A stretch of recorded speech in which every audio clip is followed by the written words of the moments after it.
ரொம்ப ரொம்ப விசேஷமான திருநாள், சிவனுக்கான ஒரு நாள் அப்படின்றதுனால தாமரை பூ வாங்கியிருக்கோம். வில்வ இலைகள் நான் வாங்கி வச்சிருக்கேன். கொஞ்சம் மல்லிப்பூ எடுத்திருக்கேன். இப்போ நம்ம பாலாபிஷேகம் செய்துட்டு சந்தன காப்பு பண்ணிட்டு எப்படி அலங்காரம் பண்றோன்றத பார்க்கலாம். நெய்வேத்தியமா நான் வந்துட்டு ஒரு டம்ளர் பாலும் பழமும் வச்சிருக்கேன். நான் ஃபோட்டோக்கள் வச்சு வழிபடுறவங்க ஒரு பூவை வச்சுட்டு நம்ம பாட்டு கிளம்பிடலாம். பட் சிவலிங்கம் வச்சு வழிபாடு செய்கிறோம் அப்படின்றதுனால எனக்கு அந்த மாதிரி கிளம்புறதுக்கே மனசு வரலை. அது மட்டும் இல்லாமல் அவருக்கான திருநாள் இது அப்படின்னும் போது எப்படி அவரை நம்ம சும்மா விட முடியும்? அதனால் அட்லீஸ்ட் நம்மளால் என்னென்ன முடியுதோ அதெல்லாம் செஞ்சுட்டு போயிடணும் அப்படின்ற மாதிரி டிசைட் பண்ணிட்டு தான் ஃபஸ்ட்டு பாலாபிஷேகம் மட்டும் செய்துட்டு நெய்வேத்தியமாக வந்துட்டு பால் பழங்கள் இதெல்லாம் வச்சுட்டு நம்ம வந்துட்டு பூஜைகள் செய்ய கண்டினியூ பண்ணலாம் அப்படின்னு பிளான் பண்ணியிருந்தோம். ஃபஸ்ட்டு நான் மட்டும்தான் அபிஷேகம் பண்ணலான்னு இருந்தேன். அப்புறம் ஒன் பை ஒன்னாக எல்லாருமே வந்து ஆசைப்பட்டு வந்ததுனால ரொம்ப விசேஷமாக நம்ம ஃபேமிலியில் இருக்க எல்லாருமே இந்த பூஜையில் கலந்துக்கிட்டாங்க. எல்லாருமே பாலாபிஷேகம் செய்தாங்க.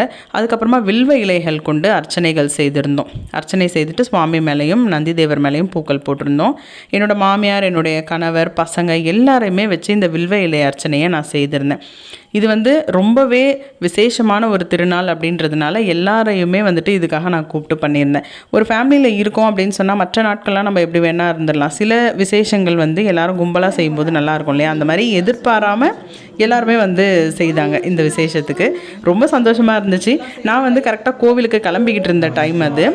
ஓகே, நம்ம வந்துட்டு ஆட்டோ வந்து வெயிட் பண்ணிகிட்டு இருக்கு. நம்ம பூஜையை முடிச்சுட்டு அப்படியே முடிச்ச கையோடு கிளம்பிடணும் அப்படின்றதுக்காக முதல் கால பூஜை மட்டும் தான் என்னால் செய்ய முடிஞ்சது. 6 to 9 நான் வந்துட்டு பூஜைகளை முடிச்சுட்டு ஒரு 8 மணிக்கெலாம் நான் வந்து ஆட்டோவில் ஏறி கிளம்பிட்டேங்க.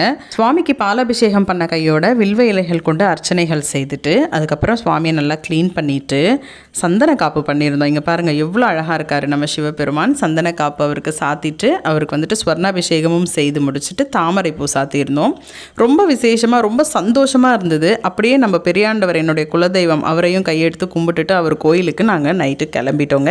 ஒரு 8 மணி போல் தான் ஆட்டோ ஏறி நாங்கள் கிளம்பியிருந்தோம். வழி ஃபுல்லாகவே இப்படி தான் இருட்டாக இருந்துச்சு. கோவிலை நெருங்க பார்த்திங்கன்னா வெளிச்சம் வந்து இருந்தது. இங்கே பார்த்திங்கன்னா அந்த வழி தெரியும். இந்த மாதிரி போர்டு நிறைய வச்சுருப்பாங்க. நிறைய பேர் செங்கல்பட்டு சரௌண்டிங்கில் இருக்கவங்க வந்திருந்தாங்க. ஒரு 4000 பேர் வந்திருந்தாங்க. இங்கே நானும் என்னுடைய ஃப்ரெண்டும் தான் கிளம்பி போயிருந்தோம். இப்போ நாங்கள் போய்கிட்டு இருக்கிற காட்சியை தான் நீங்கள் இந்த வீடியோவில் பார்த்துக்கிட்டு இருக்கீங்க. நீங்களாம் எப்படி உங்கள் சிவராத்திரியை செலிப்ரேட் பண்ணீங்கன்னு எனக்கு கமெண்ட்டில் சொல்லுங்கள். பாய்.